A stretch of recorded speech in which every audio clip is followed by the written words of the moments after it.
बिस्मिल्लाहिर्रहमानिर्रहीम अल्हम्दुलिल्लाहि रब्बिल आलमीन वल आक़िबतु लिल मुत्तक़ीन वस्सलातु वस्सलामु अला अशरफिल अंबिया'i वल मुरसलीन व अला आलिहि व सहबिहि अजमईन अम्मा बाद। अल्लाह ताला के लुत्फ़ व एहसान से दर्स का सिलसिला आगाज़ पज़ीर है। इब्तिदा हो रही है हमारी दर्स से इल्मुल मंतिक़ से।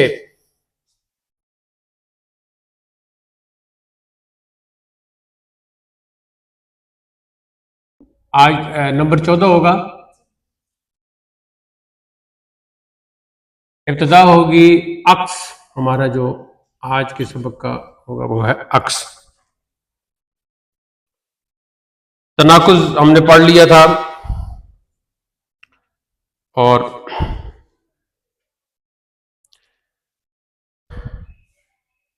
तनाकुज़ में तो आपने समझ लिया हो गया कि दो जुमले होते हैं, कज़िये होते हैं। तो अगर एक कज़िया को सच्चा मान लिया जाए या झूठा मान लिया जाए तो दूसरे को सच मानना लाजिम होता है, या एक को सच मान लिया जाए तो दूसरे को झूठा मानना लाजिम होता है। अक्स का लुग़वी माना तो है उलटना पलटना। ये मार्कर तो मुझे अच्छा नहीं लगा, कोई और देखे।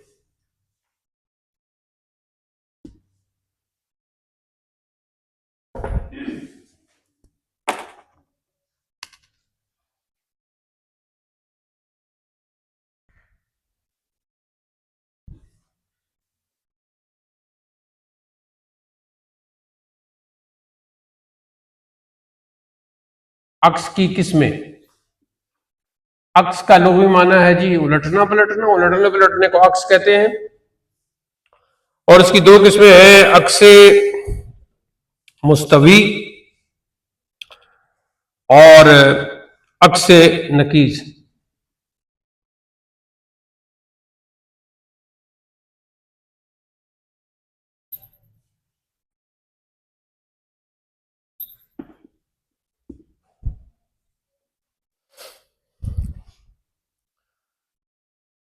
मुस्तवी का क्या मतलब है? बराबर, सीधा सीधा, सीधा साधा। तो इसका मतलब ये होगा कि एक कजिया के पहले जुज को दूसरा और दूसरे जुज को पहला जुज। अब टेक्निकलिटीज क्या होंगी, यानी मौजू को कर देना मामूल और मामूल को कर देना मौजू। तो ये उलट हो गया, अक्स हो गया। उलट फेर इस किस्म का कि मसलन अगर पहला कजिया सच्चा है तो दूसरा भी सच्चा ही रहे, और इसी तरह अगर पहला कजिया ईजाबी यानी मुजबा है तो दूसरा भी मुजबा ही रहे, और अगर पहला कजिया सालिबा हो तो दूसरा भी सालिबा रहे। ये तो कुछ थोड़ा सा और उधर कर दे आराम से, बस अब ठीक।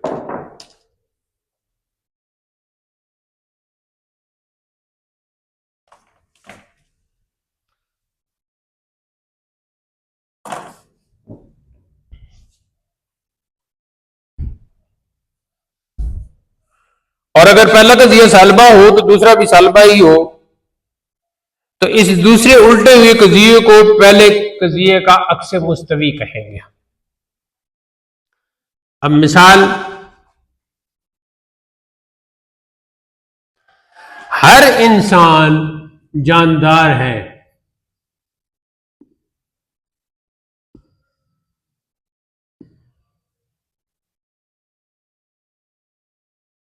हर इंसान जानदार है। अब इसका जो अक्स है वो ये निकलेगा, बाज जानदार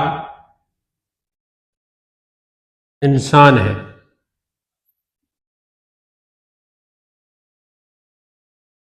हर इंसान जानदार है,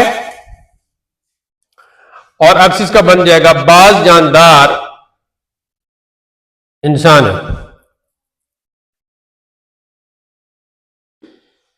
अभी जो याद रखने की बात है वो ये है कि मूजबा का अक्स मूजबा जुजिया, और खुद मूजबा जुजिया का अक्स भी मूजबा जुजिया होगा।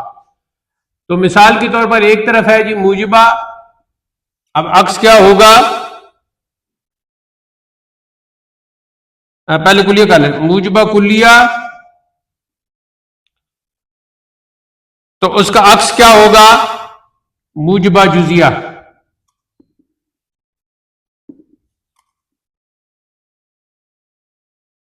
हर इंसान जानदार है, सच है, बाल जानदार इंसान है, यह भी सच है। मूजबा कुलिया का अक्स होगा मूजबा जुजिया, और खुद मूजबा जुजिया जो है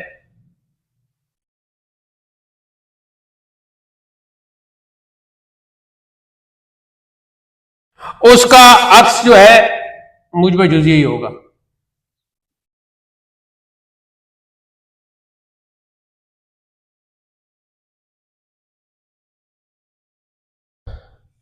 ऐसे ही सालबा कुलिया है, तो उसका अक्स भी सालबा जुजिया होगा।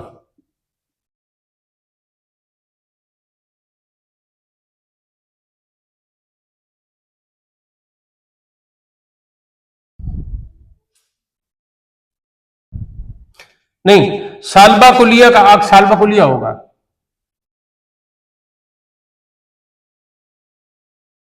ये इसको ठीक कर, कि जब हम कहते हैं कोई पत्थर जानदार नहीं, तो उसका अक्स बिल्कुल सालबा कुलिया होगा कि कोई जानदार पत्थर नहीं। जब हम कहते हैं कोई पत्थर जानदार नहीं, तो अक्स आएगा कोई जानदार पत्थर नहीं, तो सालबा कुलिया का अक्स भी सालबा कुलिया ही होगा।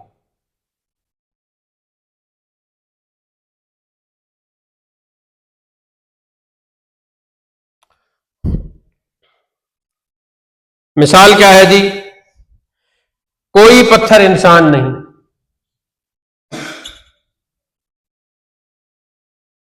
कोई पत्थर इंसान, पत्थर के बाद कॉमन लगा ले, नहीं, तो अब सालबा कुलिया ही इसका अक्स होगा, कोई इंसान पत्थर नहीं।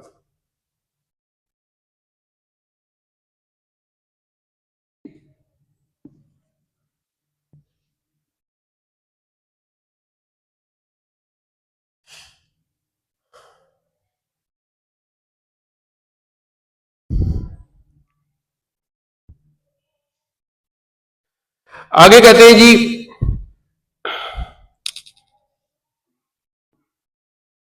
और सालबा जुजिया का अक्स आता ही नहीं। जैसे बाज जानदार इंसान नहीं, सालबा जुजिया है, तो अगर उसका अक्स निकालें तो बाज इंसान जानदार नहीं, यही आएगा। सालबा जुजिया का अक्स आता ही नहीं।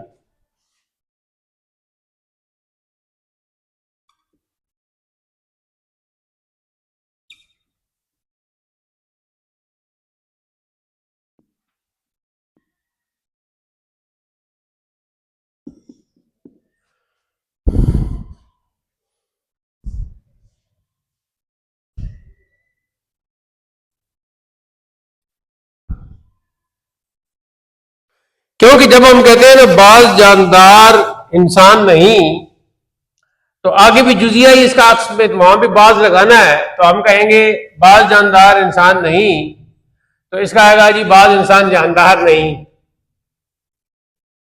तो ये तो हो ही नहीं सकता, खिलाफ वाक़या आ जाएगा ना। खिलाफ वाक़या का मतलब होता है खिलाफ हकीकत, खिलाफ वाक़या यानी खिलाफ हकीकत, तो वाक़या से मुराद यहां हकीकत है। फैक्ट, जिस फैक्ट इंग्लिश में कहते हैं फैक्ट, इन फैक्ट।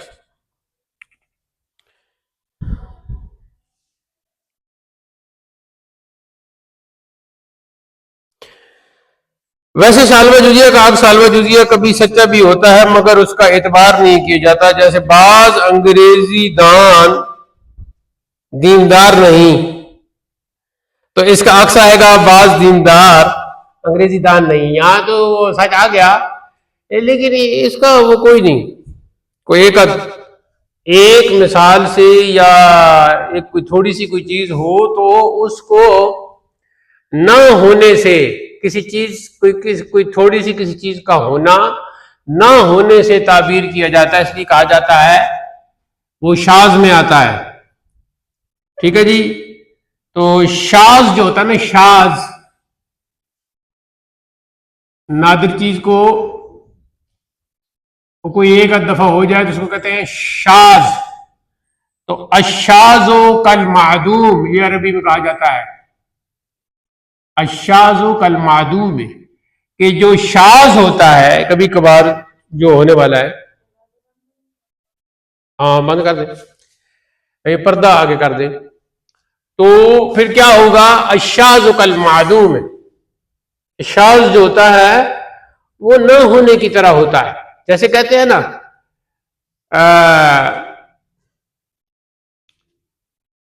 लिल अक्सरे हुक्मुल कुल,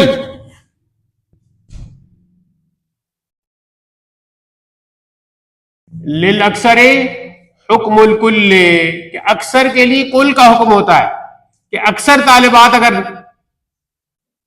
नालायक हैं, अक्सर तालिबात अगर नालायक हैं तो लिल अक्सर हुक्मुल कुल्ले, सारी फिर नालायक हैं, ये हुक्म होगा। तो उसमें आप ये नहीं कह सकते किसी एक तालिबा का नाम लेके की तो बड़ी लायक है और ये और वो। तो लिल अक्सर हुक्मुल कुल, अक्सर के लिए कुल का हुक्म जारी हो जाता है कि अक्सर अगर नालायक है तो फिर ये कहा सारी नालायक, और कोई एक लायक है तो वो शाज में आ जाएगी, शाज कल मादूम, यानी शाज ना होने की तरह है। मादूम ना होना, अदम ना होना, अदम वजूद की जिद है, वजूद होना और अदम ना होना।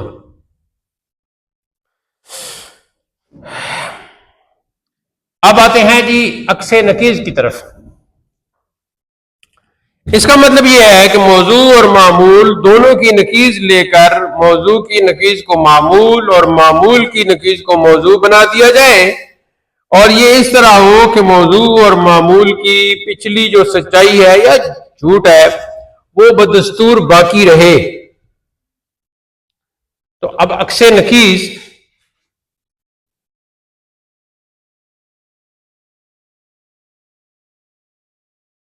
अक्से नकीज की मिसाल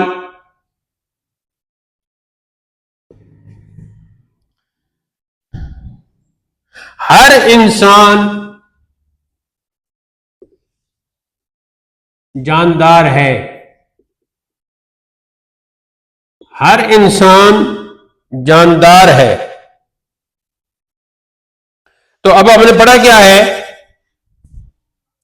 कि मौजू और मामूल दोनों की नकीज लेकर मौजू की नकीज को मामूल और मामूल की नकीज को मौजू बना दिया जाए। अब अक्स से नकीज क्या इसका होगा, हर गैर जानदार, हाँ जानदार की नकीज बनेगी ना गैर जानदार, हर गैर जानदार, उल्ट करना है ना, जानदार मामूल है, ये हो गया मौजू, ये हो गया मामूल। अब मामूल को हमने मौजू पर की जगह पे लाना है, ये अक्स तो साबित हो गया। लेकिन अक्स नकीज ये है कि मामूल की पहले नकीज लानी है। तो जानदार की नकीज क्या बनेगी, गैर जानदार, और इंसान की नकीज क्या बनेगी, गैर इंसान। तो अब इसका अक्स बनेगा, हर इंसान जानदार है का अक्स बन जाएगा हर गैर जानदार गैर इंसान है। हर इंसान जानदार है, इसका अक्से नकीज बनेगा हर गैर जानदार गैर इंसान है।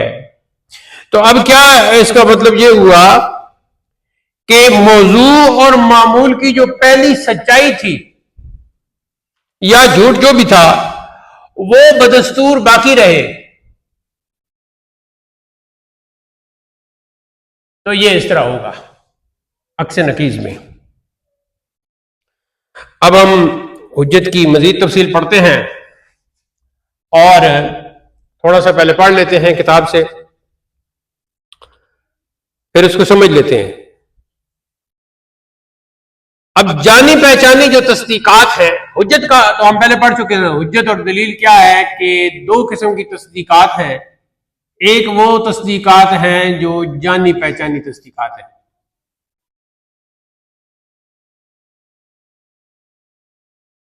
जानी पहचानी तस्दीकात, जानी पहचानी तस्दीकात को खास तरीके से जब हम तरतीब देते हैं तो हमें मिल जाती हैं अनजानी तस्दीकात। यही काम है हुज्जत और दलील का। तो मालूम तस्दीकात से मजहूल तस्दीकात तक हम पहुंचते हैं। मालूम से मजहूल तक का हमारा सफर होता है। जब हम कहते हैं कि जैद इंसान है,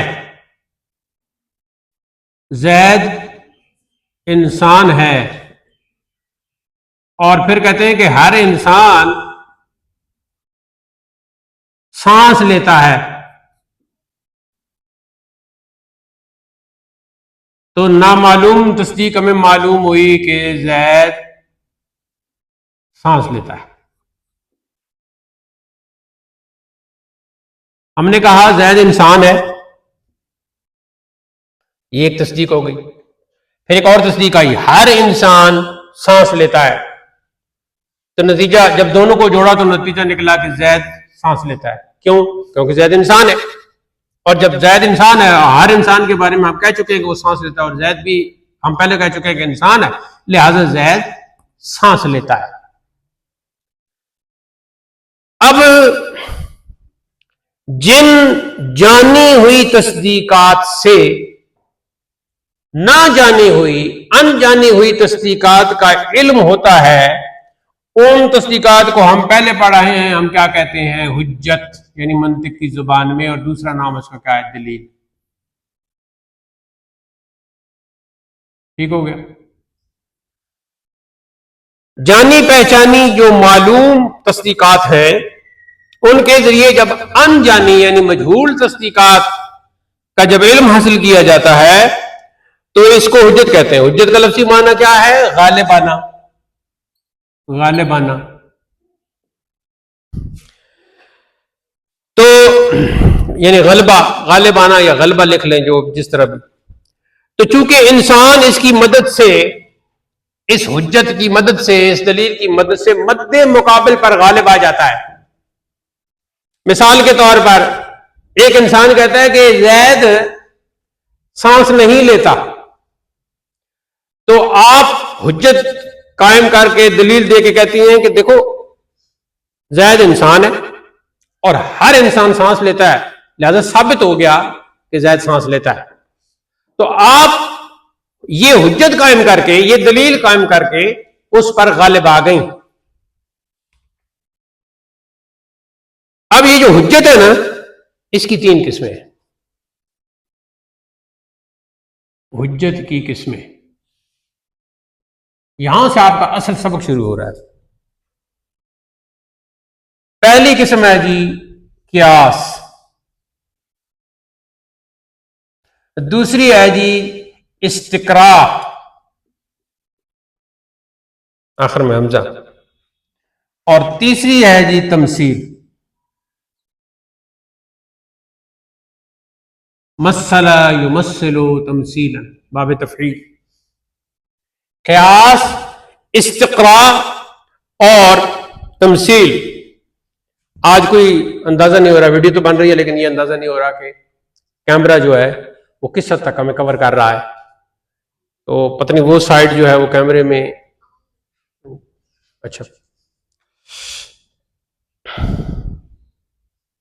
अब क्यास क्या है, जरा क्यास को समझना है। पहले वो मुरक्कब कलाम है जो ऐसे दो या दो से ज्यादा कजियों से मिलकर बने कि अगर उनको मान ले तो एक और कजिया को भी मानना पड़ेगा।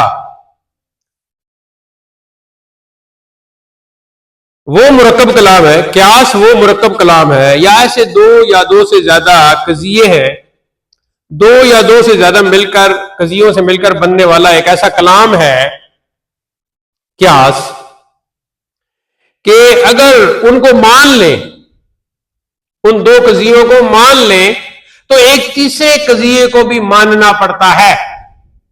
यहां तक बात समझ में आ गई है? क्यास दो कजिए है, उन दो कजियों को अगर मान ले तो एक तीसरे कजिए को भी मानना पड़ता है। यह है क्यास।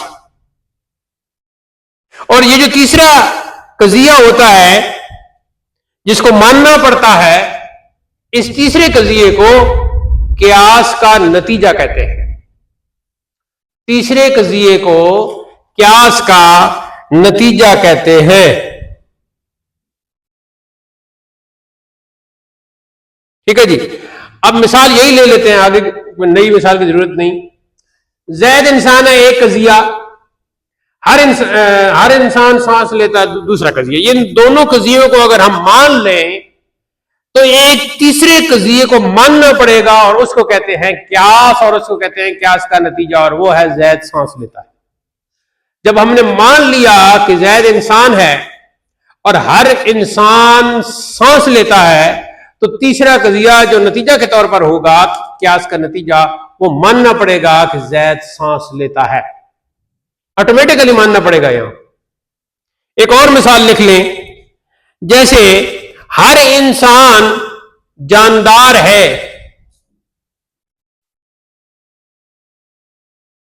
हर इंसान जानदार है,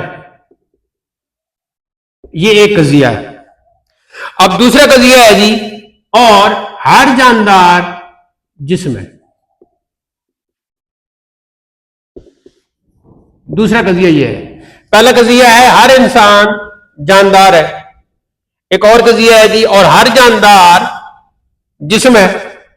अब अगर इन दोनों कजियों को हम मान लेते हैं तो इन दोनों कजियों को मान लेने के बाद यह मानना पड़ेगा कि हर इंसान जिस्म है।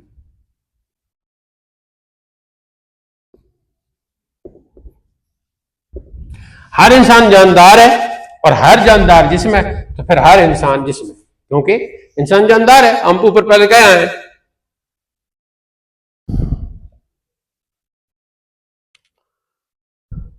तो इस मिसाल में पहले दो कजिए जो हैं, तकसीम कैसे होगी?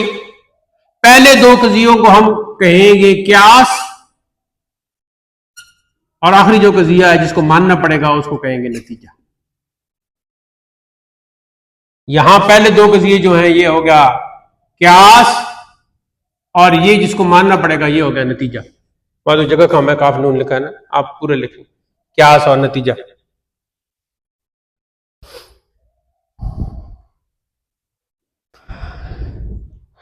अच्छा, अब जरा तीन चार नए लफ्ज और आगे आ रहे हैं। नतीजा में जो मौजू होता है, इधर नतीजा निकला जी जैद सांस लेता है, तो जैद हो गया जी मौजू और सांस लेता हो गया मामूल। उधर हर इंसान जिस्म है, तो इंसान हो गया मौजू, हर इंसान मौजू हो गया, यानी पूरे हर इंसान मौजू हो गया, और जिस्म हो गया जी मामूल। अब क्या करना है? अब ये जो मैं अभी बात करने लगा इसको बड़े गौर से सुनना है।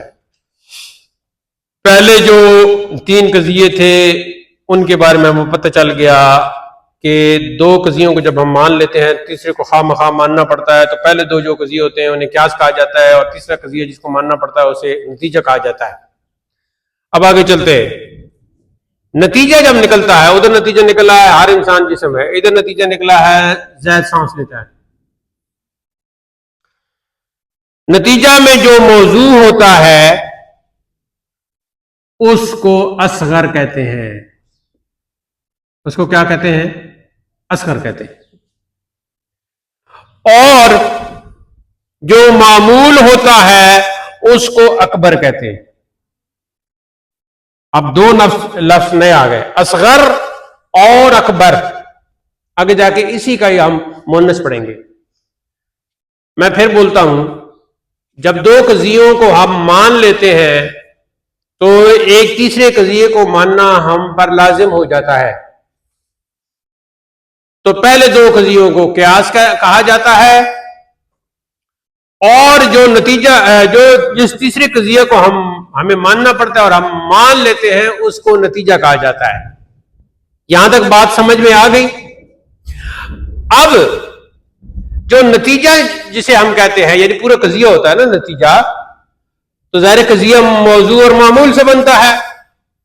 तो नतीजा के कजिया में, यानी जो नतीजा होता है उसमें मौजू का नाम है असगर और मामूल का नाम है अकबर। अब आगे चलते हैं। और क्यास की तरतीब में शामिल होने वाले हर कजिया को मुकद्दमा कहते हैं। अब एक नया लफ्ज आ गया। ये जो कजिए हैं, इनमें से तीनों की तीनों जो कजिए हैं ना, इनको मजमूई तौर पर हम कहेंगे मुकद्दमा। एक नया लफ्ज आ गया, मुकद्दमा। क्यास की तरतीब में शामिल होने वाले हर कजिए को मुकद्दमा कहते हैं। इस तरह मुख्तलिफ क्यास की तरतीब में शामिल होने वाले हर कजिए को, तीन ही होते, हर कजिए को मुकद्दमा कहते हैं। पहले कजिए को मुकद्दमा अव्वल और दूसरे कजिया को मुकद्दमा सानी कहते हैं।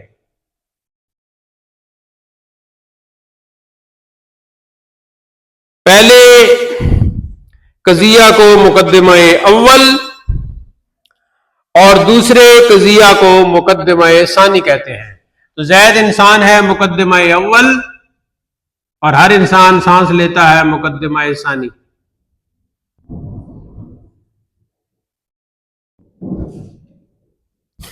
अब आगे चले जी। फिर क्यास के जिस मुकद्दमा में असगर हो, फिर क्यास के जिस मुकद्दमा में असगर हो, यानी असगर का जिक्र हो, उसको सुगरा कहते हैं। अब नए लफ्ज आ गए, इसी के मुअन्नस बन गए ना। असगर की मुअन्नस वैसे भी सुगरा है, सुगरा।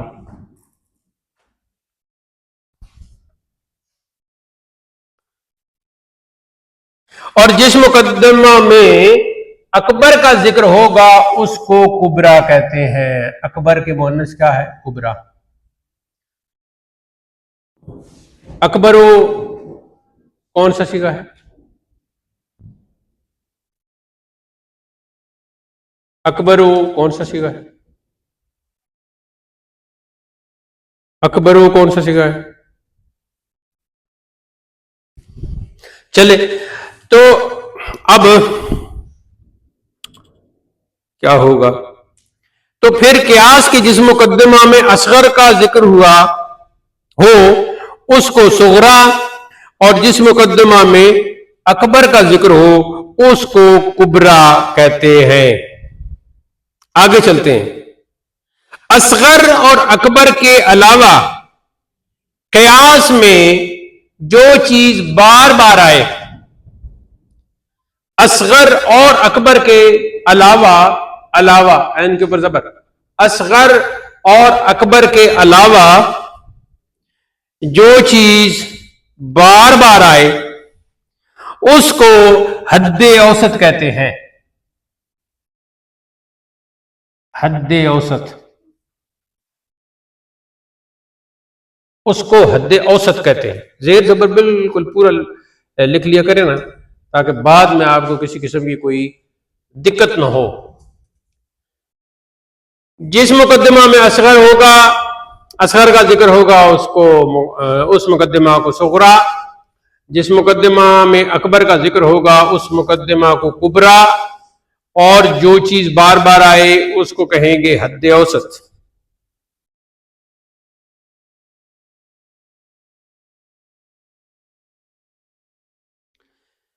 आगे चलते हैं जी। अब क्यास के जरिए नतीजा निकालने का तरीका यह है कि सुगरा और कुबरा दोनों जगह से हद औसत को हटा दें, तो जो बाकी बचेगा वो ही नतीजा है। तो लिखें जी, क्यास से नतीजा निकालने का तरीका।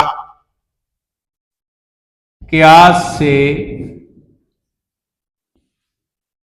नतीजा निकालने का तरीका लिखें जी। सुगरा और कुबरा दोनों जगह से हद औसत को हटा दें। सुगरा और कुबरा दोनों जगह से हद औसत को हटा दें, तो बाकी जो बचेगा वही नतीजा होगा।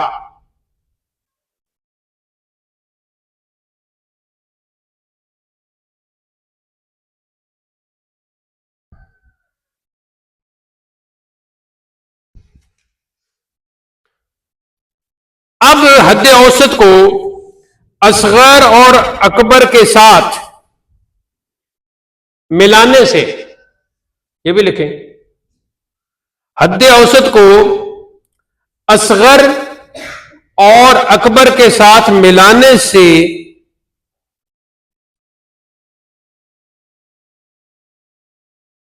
क्यास की जो सूरत बनती है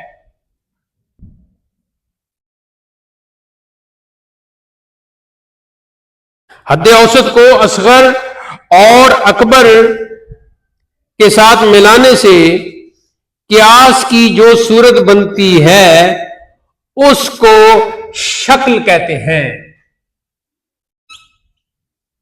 ये लफ्ज बहुत ज्यादा इस्तेमाल होगा, उसको शक्ल कहते हैं। शक्लें चार हैं, आगे नोट लिखें, नोट, शक्लें चार हैं।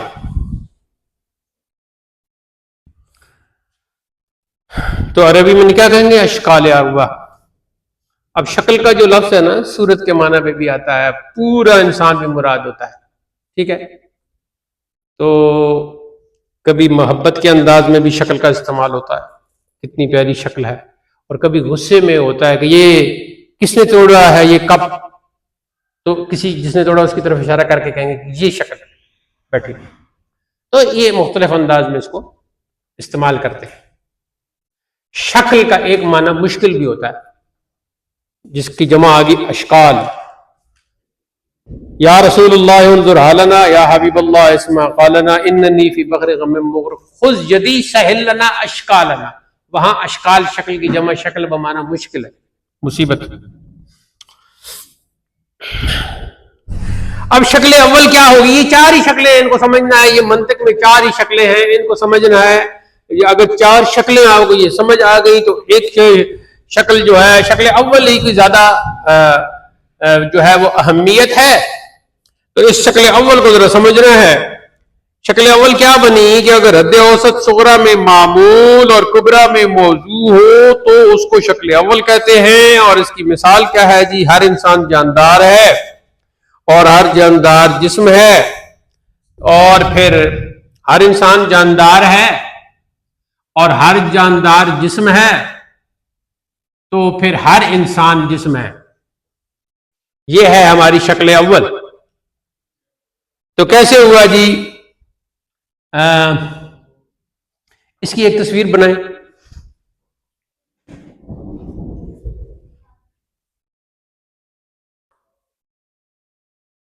कपड़ा लेकर पानी और कपड़ा के साथ आपने इसको साफ करना है, तो फिर ये व्हाइट बोर्ड जो है मुकम्मल साफ हो जाएगा। इसमें 3-4 किस्म की स्याही का असर है और कुछ घी वगैरह और कुछ ऐसी चीजें इसमें आ गई हैं, तो सही सफाई नहीं हो रही।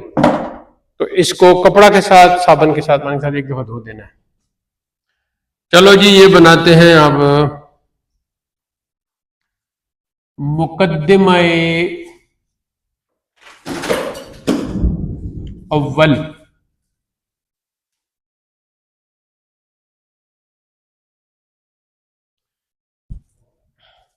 मुकद्दिमा अव्वल का दूसरा नाम क्या है जी? सुगरा। मुकद्दिमा सानी, इसका दूसरा नाम क्या है? कुबरा।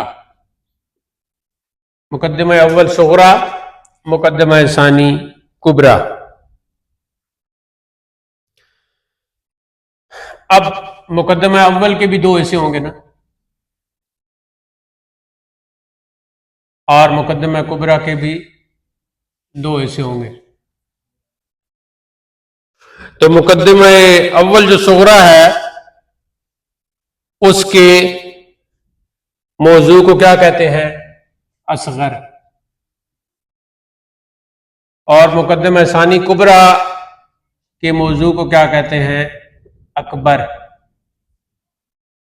यहां तक तो पहले हमने बात समझी हुई है कि मुकद्दमा अव्वल जो कजिया पहला होता है, जिसे मुकद्दमा अव्वल कहते हैं, जिसे सुगरा कहते हैं, उसका जो मौजू होता है उसको कहते हैं असगर,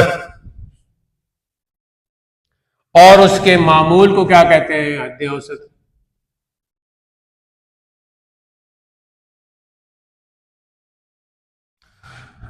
और मुकद्दमा सानी जो है, हाँ, मुकद्दमा सानी में ये गलत लिख दिया, मामूल को अकबर कहते हैं, तो यहां हद औसत आ जाएगी। ठीक हो गया जी। अब सुगरा में असगर है मौजू, मामूल हद औसत, और कुबरा में मामूल है अकबर और मौजू हद औसत हो गया। अब हमने क्या करना है? ऊपर हमने क्या पढ़ा है? ऊपर हमने पढ़ा है कि सुगरा और कुबरा दोनों जगह से हद औसत को हटा दें। हटा दिया जी,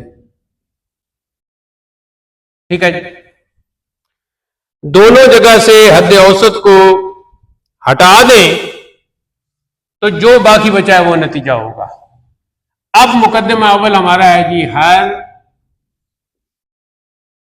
इंसान जानदार है, ये हमारा होगा सुगरा।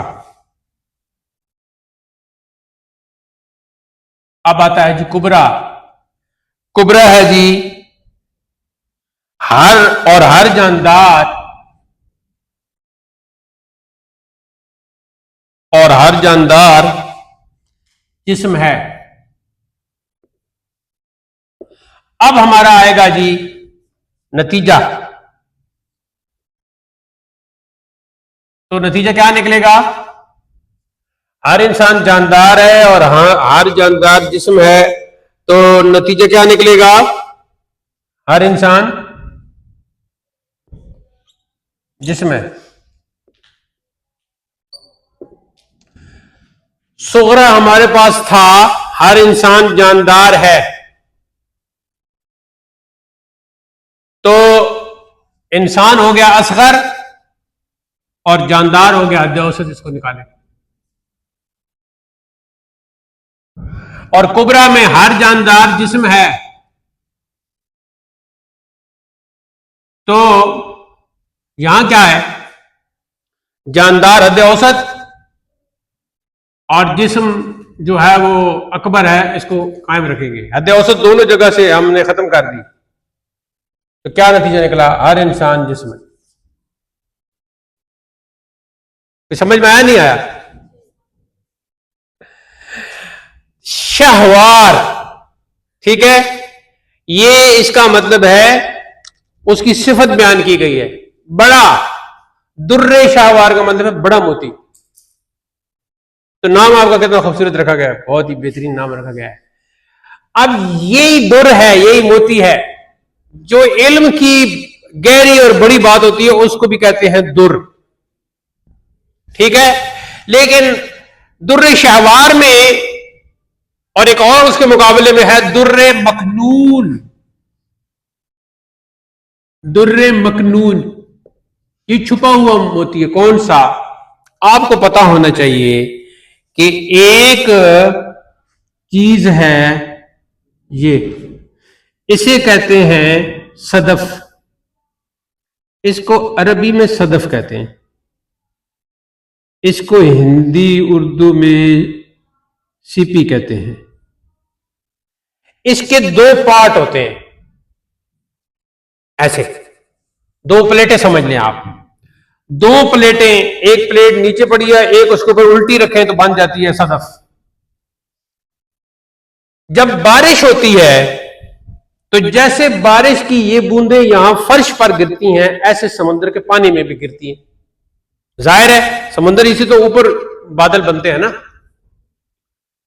तो जब बारिश की वो किरणें बूंदें गिरती हैं, उस दौरान में जिस सदफ का मुंह खुला होता है उसके अंदर एक कतरा चला गया, दो बारिश के कतरे चले गए, तीन चले गए, चार चले गए, पांच चले गए, छह चले गए, जितने कतरे चले जाते हैं वहां जाके वो मोती बन जाते हैं। अगर कोई कतरा जरा बड़ा चला गया तो बड़ा मोती बनेगा, छोटे कतरे हुए वो फिर उसमें, उस सिपी में, उस सदफ में एक खास टाइम गुजारते हैं। हाँ, उसका फिर मुंह बंद हो जाता है। उस टाइम पे मुंह खुला होता है, बारिश के कतरे अंदर चले गए, मुंह बंद हो गया, फिर एक मौके पर उसका मुंह जो है वो ऐसी उसकी सूरत बन जाती है कि पानी के ऊपर आ जाती है वो सदफ। फिर ये जो लोग होते हैं तलाश करने वाले, समंदर में काम करने वाले या बड़े पानियों में, वो मुख्तलिफ किस्म के जाल लगाकर उसको निकालते हैं और फिर उसको तोड़ते हैं। तोड़ने के बाद सफेद सफेद उसके अंदर एक झिल्ली होती है, उसको तोड़ते हैं तो अंदर से मोती निकलते हैं। अच्छा, वो जो ऊपर प्लेटें होती है ना, उन प्लेटों की थोड़ा बहुत उसमें मिक्स कलर होते हैं, उनका असर पड़ता है। तो जिस तरफ ब्लू कलर का असर पड़ेगा उधर 4 या 5 मोती ब्लू हो जाएंगे। ऐसे ही ये जरा आप कभी कोई इस तरह की वीडियो आप देखिएगा, मेरे पास कोई है तो मैं आपको बता दूंगा। उसके अंदर जो मोती छुपा होता है उसे कहते हैं दुर्रे मखनून। और जो गहरी बात, इल्म की बात, जो कई बातों के अंदर से आपको मिलती है, उसे भी कहा जाता है दुर्रे मखनून। तो ये इल्म मंतिक जो है, ये उलूम के अंदर एक दुर्रे मखनून है। अगर कोई कहता है जी हर इंसान जानदार है, हर जानदार जिस्म है, तो फिर हर इंसान जिस्म है। कोई आपसे पूछता है कि आपने कैसे नतीजा निकाला, तो आप कहेंगी कि हमें तरीका सिखाया गया है कि सुगरा में जो हद औसत है उसको खत्म कर देना है और कुबरा में जो हद औसत है उसको खत्म कर देना है। ये देखें, इसको भी खत्म कर दिया, इसको भी खत्म कर दिया। असगर को बाकी रखा, अकबर को बाकी रखा। असगर और अकबर को जब मिलाया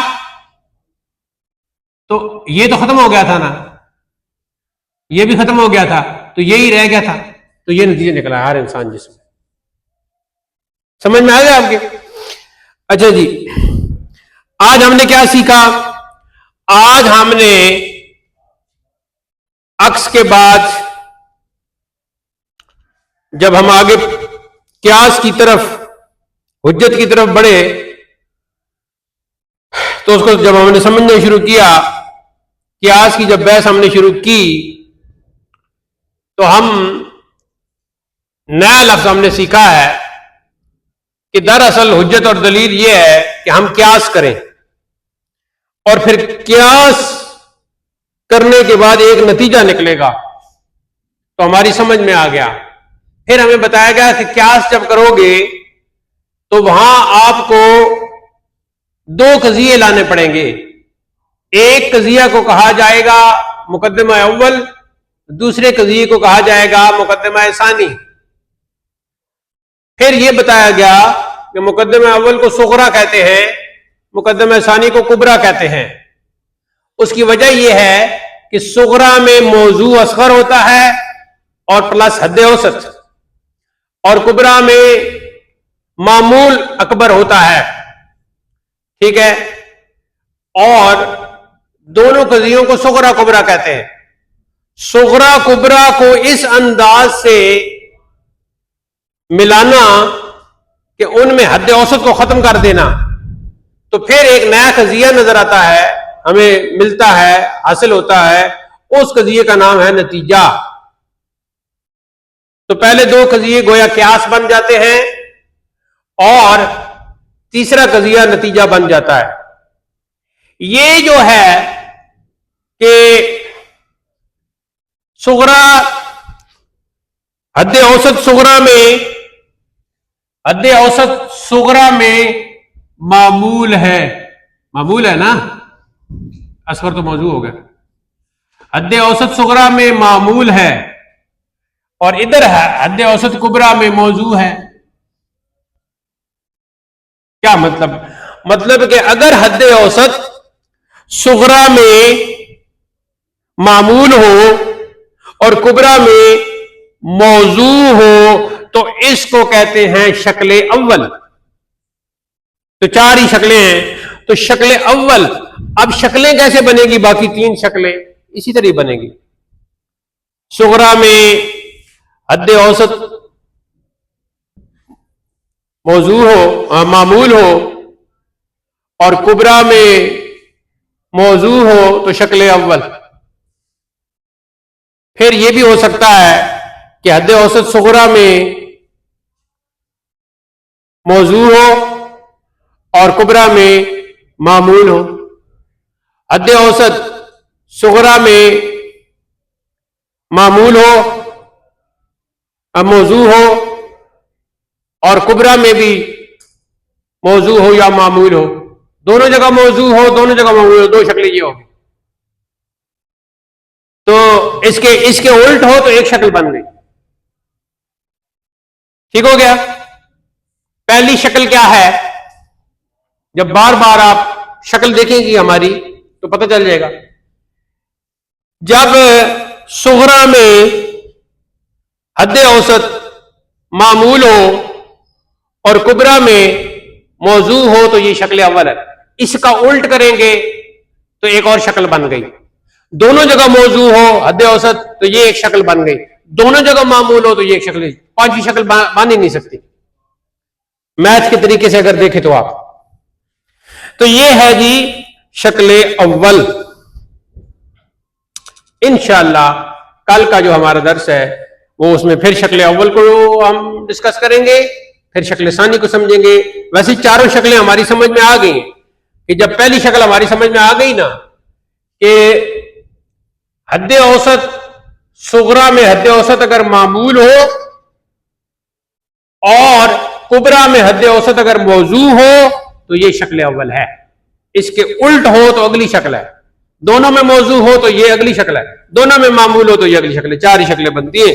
कल का दर्स इंशाअल्लाह हमारा शक्ल अव्वल को मजीद पढ़ के शक्ल सानी से हमारा कल का दर्स शुरू होगा इंशाअल्लाह अजीज। आज का मंतिक का दर्स अख्ताम पजीर होता है। अल्लाह ताला हमें इल्म नाफ़े अता करे और इसके माबाद हुस्ने अमल की हिम्मत अरजानी करे। वाखिर दावाना अल्हम्दुलिल्लाहि रब्बिल आलमीन।